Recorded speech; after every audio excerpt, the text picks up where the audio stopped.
Have you ever had one of those disagreements with someone where you just knew you were right? Like, you have so many facts and so many examples to prove your point, and yet the other person just wouldn't hear it? Well, that's because the moment anyone tries to convince anyone of anything, the subtext of that conversation is, I am right and you are wrong. And no one likes to be wrong. Just think about coronavirus deniers. Some of them had caught the coronavirus and were hospitalized, and their last dying words were, "This can't be real. It's just the flu." And they literally died before admitting maybe they held a mistaken belief. We all are like this to some extent. We will double down and we will hang on to our beliefs whenever someone tries to make us out to be wrong. So how do you get out of those conversations? Because facts aren't going to work. Instead, try to understand their point of view and see if you can find a piece of common ground that you can both work from.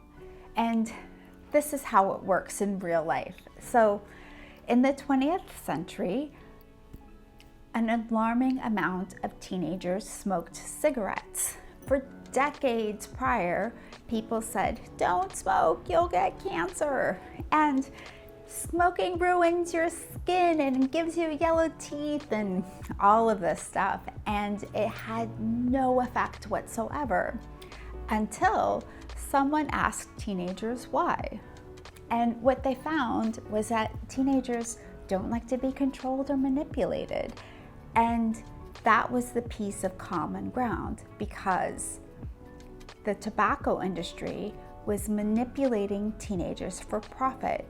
So instead of launching all of these campaigns lecturing teenagers about the bad effects of smoking, they instead focused on how the tobacco industry was manipulating them for profit. And it worked. In 2000, 23% of American teenagers smoked, and by 2018, it was less than 5%. Okay, so now that we know how finding common ground works on a big scale, this is how we're going to make this a habit in our day-to-day life. Communication habits are just like any other habit. They consist of 3 different parts. There's a trigger, a routine, and a reward. And when it comes to disagreements, the trigger is that you are not in agreement with the other person. And your normal routine is probably trying to convince them that you're right.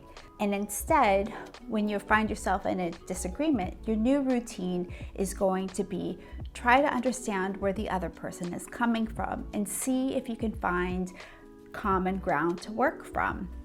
And then once you do that, your reward is that you have successfully turned a disagreement into a collaboration. So give that a try and let me know how that goes. And if you like this and it was useful to you, come to the Empathery and sign up for our full course.